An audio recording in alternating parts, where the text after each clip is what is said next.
Chapter 133. Farewell. Nephis held the shimmering crystals, looking at them with a heavy expression. Sunny was also staring at the shards, his head full of dark thoughts. The remnants of shattered souls glowed softly in the dim twilight of dusk. Around them, the inhabitants of the outer settlement were hurrying to get inside their pitiful hovels before the coming of night.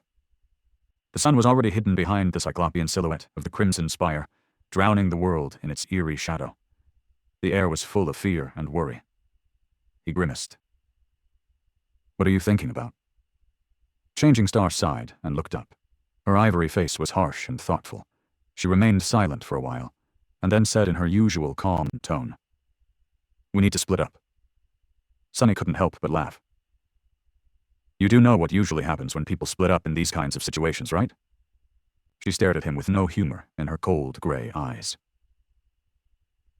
"This is not a drama, Sunny. We have the means to provide two of us with food and shelter for a week. There's no reason to pass on this opportunity." Cassie turned to her, a confused expression on her face. But what about the third?" An uncomfortable silence hung between them, broken only by the whistling wind. Sunny looked at the blind girl, then at Nephis, and finally glanced at himself. Which one of them was going to remain hungry in the bitter cold, while the other two would be eating their fill in the comfortable safety of the castle? He thought that he had an inkling. What else did I expect? It was less than 10 minutes since they reached the human civilization well, whatever passed for one in this loathsome purgatory, and the tentative connection that had been established between them in the crucible of the labyrinth was already coming apart at the seams. Just as he had expected, the nature of their relationship was going to change now that they weren't essentially the last three people in the whole wide world, with no one else to rely on but each other. Was it strong enough to endure without that desperate need? He wasn't sure.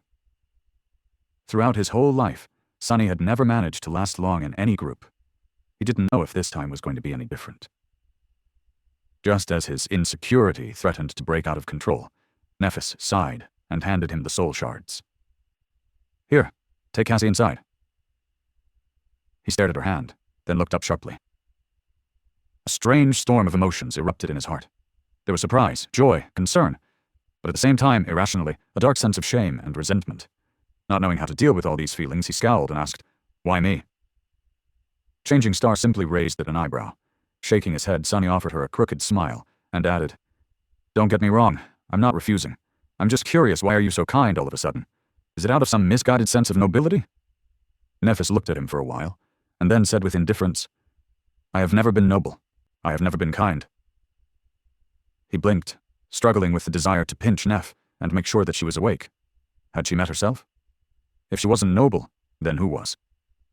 Meanwhile, Changing Star shrugged and looked away. "It is simply the best choice. Right now we need information the most.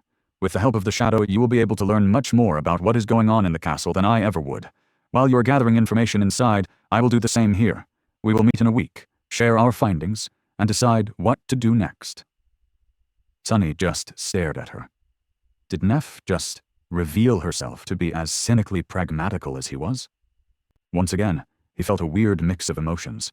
He was simultaneously elated and hurt by her lack of sentiment. However, the fact that she simply assumed that they were going to continue working together, as though it was a given, had not avoided his attention. For some reason, this small detail gave Sunny a warm feeling. Nephis looked at him and added, "Besides, the terms of our trade have come to an end. Your promise was to give up on your share of spoils on the way to the castle. Well, here we are. That stone creature was your kill, so these shards are yours by right." "Trade? What trade?" Oh, yeah. The trade he had made with Changing Star to get her to teach him swordsmanship and hide the fact that he had no way to absorb soul shards. He has almost forgotten about it. But she didn't. Now that Sunny had been reminded of its existence and realized that it was over, he felt a sudden pang of regret. It was as though one of the few strings that connected them together had been suddenly severed. With a sigh, he took the soul shards from her hand and gripped them tightly. "All right, then, I'll meet you in a week, I guess." Sunny opened his mouth, wishing to say something else, but then just turned away. Stepping aside, he gave the girls some privacy to say their goodbyes. Soon, Cassie's delicate hand found his shoulder. Sonny glanced at the blind girl, remained silent for a bit, and then asked, "Are you ready?" She hesitated before answering. When she did, there was a hint of sadness in her voice. "Yes." With that, they walked away and left Nephis behind, standing alone in the surging darkness of the descending night. Guiding the blind girl, Sonny approached the grand stairs that led to the ornate gates of the magnificent marble castle. Out here, there was nothing but the howling of the wind and the encroaching veil of darkness. It seemed as though the dwellers of the slum were not allowed to build their hovels on the wide stretch of stone that separated the marble steps from the outer settlement. "Be careful, there are steps ahead." After warning Cassie, he sensed a cold feeling grasp his heart. For some reason, it felt as though once he stepped on these stairs, there would be no way back.